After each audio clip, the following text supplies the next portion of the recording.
En Radio Sefarad, la entrevista.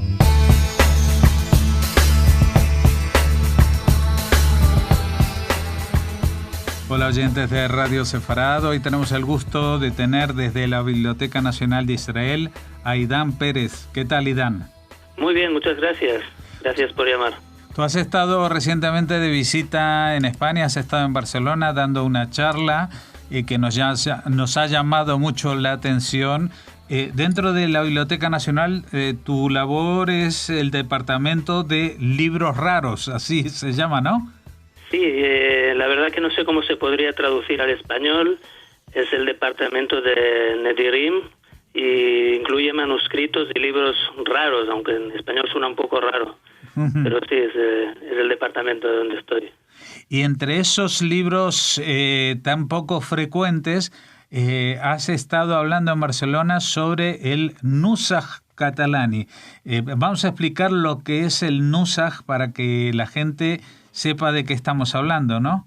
Así es, pues esto ha sido un proyecto en el que llevo trabajando casi 3 años y que ha consistido en recuperar el antiguo Nusach de la Tefilá de los judíos de Cataluña. Es un tema que no se conoce mucho, pero en Cataluña había un Nusach, y cuando hablamos de Nusach me refiero tanto a lo que es la versión del texto del Sidur, como también a lo que son la melodía o la interpretación de esta liturgia de los judíos de Cataluña, que era diferente a la de los judíos de Sefarad o a lo que podría ser el Nusach de Ashkenaz, de Provenza, etcétera.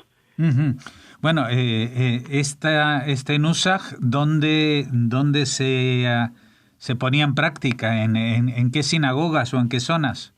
Pues el Nusach de Cataluña se llevaba, lo llevaban a la práctica los judíos de Cataluña, pero también en la zona de Mallorca y de Valencia, a partir del siglo XIII.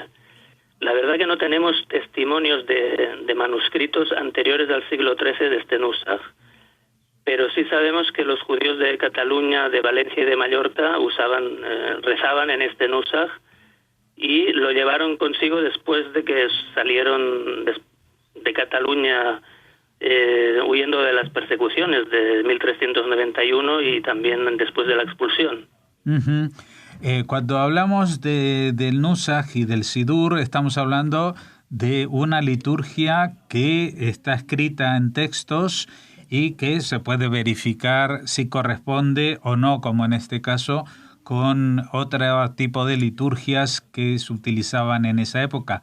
Pero ¿cómo se puede saber la melodía, a menos que se haya conservado esa tradición? Bueno, por lo que respecta al texto, digamos, al Sidur, yo me he basado en manuscritos medievales, manuscritos que son del siglo XIV hasta el siglo XVI. El más tardío es del año 1507. Pero luego he estado investigando los judíos de Cataluña, dónde fueron después, principalmente después de 1391, y qué pasó con esta liturgia. Podríamos decir que los judíos de Cataluña fueron principalmente primero a Italia, al Imperio Otomano, llegaron hasta Eretz Israel y luego al norte de África. Por lo que respecta al texto, al Nusach, digamos a la versión textual de este Nusach, en Salónica se publicaron varias ediciones de lo que es el Magzor de Yamim Noraim. Pero por lo que respecta a la melodía, lo que sí que podemos decir es que la melodía se conservó en la zona de Argel, en el norte de África. Pues se puede afirmar que el judaísmo de Argel, de lo que es la capital de Argelia, es la continuación de lo que era el judaísmo catalán, de la zona de Cataluña, de Mallorca y de Valencia. Es sabido que la comunidad de Argel estaba formada por judíos, en mayor parte de judíos que venían de Barcelona, y según lo que los Hazanim, que han continuado la tradición hasta hoy en día, dicen, las melodías que se han conservado hasta hoy en día son las mismas exactamente que llegaron a Argel en 1391 con el Ribash y con el Rashbatz, con la época de Rabbi Yitzhak Bar Sheshet, y de Rabí Shimon ben Tzemach Durán, que se convirtieron en los grandes rabinos de Argelia. Y estas melodías también, hoy en día hay grabaciones. En el año 2000 en Jerusalén se celebró un taller de etnomusicología que estuvo dedicado a los judíos, a la tradición litúrgica de los judíos de Argelia, y todos estos piyutim y estas melodías se grabaron. Por lo tanto, hoy en día tenemos grabaciones, y si bien han pasado más de 600 años, podemos decir que en un porcentaje muy, muy grande las melodías, según la tradición, provienen de Cataluña. No, es asombroso porque, digamos, dentro del mundo de la musicología judía, pues, digamos, el gran nombre de investigación, Abraham Tzvi Idelson, que actuó a principios del siglo XX, identificó una serie de nusajim o de estilos en lo musical, creo que hablaba de 8, pero no hacía referencia a este estilo como un estilo aparte, ¿no? O sea, no, quizás no llegó a coincidir con informantes de este origen.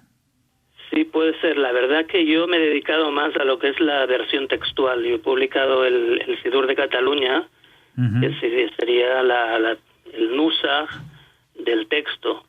Por lo que he podido investigar de lo que respecta a las melodías, lo que sí que es evidente es que en las melodías que se han conservado en la tradición de Argel se ve claramente que no hay una influencia de música árabe o de música andalusí como hay en la Hazanut o en la liturgia del norte de África, en Marruecos, en Túnez o en otras zonas de Argelia, en el sur de Argelia, por ejemplo.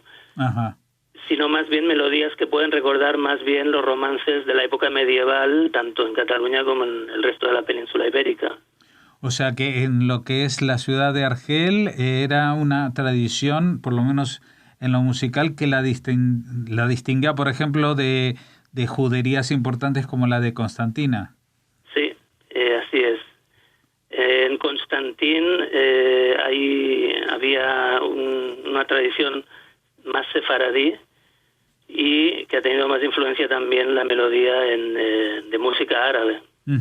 Pero sí, los judíos de la ciudad de Argel, ellos mismos dicen que la tradición litúrgica proviene de Mallorca y de Barcelona, que también había dos tradiciones. O sea, la tradición litúrgica de Argel se divide en dos, una que provenía de Barcelona y otra tradición que provenía de Mallorca. Ajá. Y sí, las melodías, según dicen, son las mismas y no han cambiado, aunque después de 600 años, claro, eso es difícil tampoco se puede saber exactamente si no han cambiado, ¿no? Pero claro. En cuanto a los textos, me imagino que todos los Sidurim y Magzorim son exclusivamente en hebreo, o existen algunas referencias en otros idiomas romances. No, está todo en hebreo. No he encontrado ninguna referencia más que la palabra catalanes o Cataluña o algo así, pero no. Todo el Sidur está en hebreo. Y respecto a los descendientes de los judíos, me imagino que hoy en día en este congreso pues lo que se hablaba era de gente que había crecido en Argel, pero no que actualmente viven en Argel, ¿no? La mayoría de judíos de Argel, después de la independencia de Argel y de que los árabes tomaron el gobierno, se fueron a Francia. Y muy pocos judíos argelinos hicieron alía y vinieron a Israel. O sea, la mayoría están en Francia. Ajá. Aunque también hay una comunidad de Argel en Israel. En Netanya, por ejemplo, hay una sinagoga que se llama... está el nombre de Rabbi Yitzhak Bar Sheshet y del Rashbaz, del Rabbi Shimon ben Tzemach Durán, y que guardan la tradición de Argel. Ajá, la tradición de Argel vinculada a estos nombres de rabinos catalanes, en realidad. Sí, claro, Rabbi Yitzhak Bar Sheshet fue el gran rabino de Cataluña, y Rabbi Shimon ben Tzemach Durán el de Mallorca. Vino de Mallorca, aunque ahí no fue rabino, pero se dedicó a la medicina.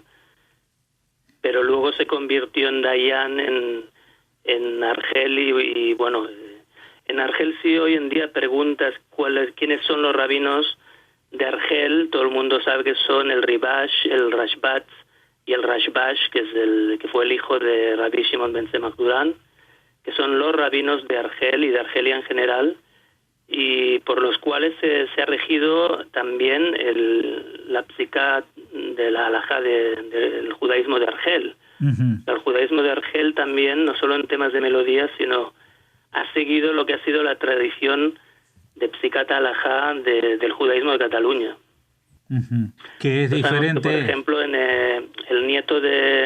uno de los nietos de Rabbi Shimon ben Tzemach Durán, Rabbi Abraham ibn Tawa, escribió una tshuva, una respuesta muy importante en la que se publicó en el libro de Shelot Utshuvot de Tashbetz, en la que él declara cuál es la tradición de Argel. Y ahí menciona todos los rabinos por los cuales la tradición se rige, y son todos los rabinos de Cataluña. El Ramban, el Rashba, el Ran, Rabino Nissim, y esos son los rabinos por los cuales se ha seguido la tradición en Argel. Y también decir que no aceptaron tampoco lo que es el Shulchan Aruch. Siguieron la psica según estos tres grandes rabinos que se convirtieron en los grandes rabinos de Argel. O sea que no siguen el Shulchan Aruch de Yosef Karo, digamos que es el referente del mundo sefardí, ¿no? Sí, no es que no lo sigan, sino que el Shulchan Aruch, o sea, el Bet Yosef llegó a todas las comunidades sefaradís. Pero en Argel se aceptó siempre y cuando no contradijera, digamos, lo que dicen el Ribash y el Rashbat.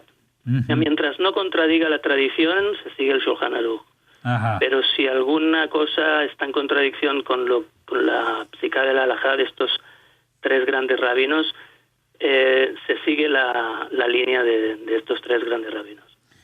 Puedo preguntarte, Idán, ¿dónde has nacido tú? Porque tu lengua no es aprendida en Israel, ¿no? El español. No, yo nací en Barcelona. Perfectamente. Por eso digo que la forma de expresarte no era de alguien que lo ha aprendido ahora. Me imagino que para ti este descubrimiento también ha sido como un logro personal, ¿no? De alguien tan cercano a tus orígenes, ¿no? Claro, yo me lo tomé como un proyecto personal porque me interesaba mucho saber cuál era este nusach del que hablaran los Rishonim y Jajamim después de la expulsión. Que en muchos libros de responsa se habla del nusach de Cataluña, pero no tenía constancia tampoco de que existiera tal cosa. Por lo tanto, me dediqué a investigarlo hasta que encontré estos 6 manuscritos en los que pude basar el Sidur que acabo de publicar ahora mismo. Y que es en realidad la recuperación de un nusach que podríamos decir que es no es simplemente un nusach más. El Arizal, por ejemplo, habla del nusach Cataluña y dice que Am Israel, el pueblo de Israel, en lo que respecta a nusach y a costumbres, se divide en 4 grandes grupos, que son Sefarad, Ashkenaz, Italia y Cataluña. Por lo tanto, el Nusach Cataluña es una rama muy importante, o ha sido una rama muy importante en la tradición del pueblo judío que lamentablemente se había perdido. Bueno, te felicitamos por tus investigaciones y seguiremos al tanto de ellas, especialmente también a través del programa que tenemos con Alisa Moreno, en el cual nos regocijamos de todo lo que puede dar de sí la Biblioteca Nacional de Israel. Muchas gracias por habernos atendido, sabemos que estás muy ocupado y te vamos a dejar atender el resto de obligaciones. Muchas gracias por llamar.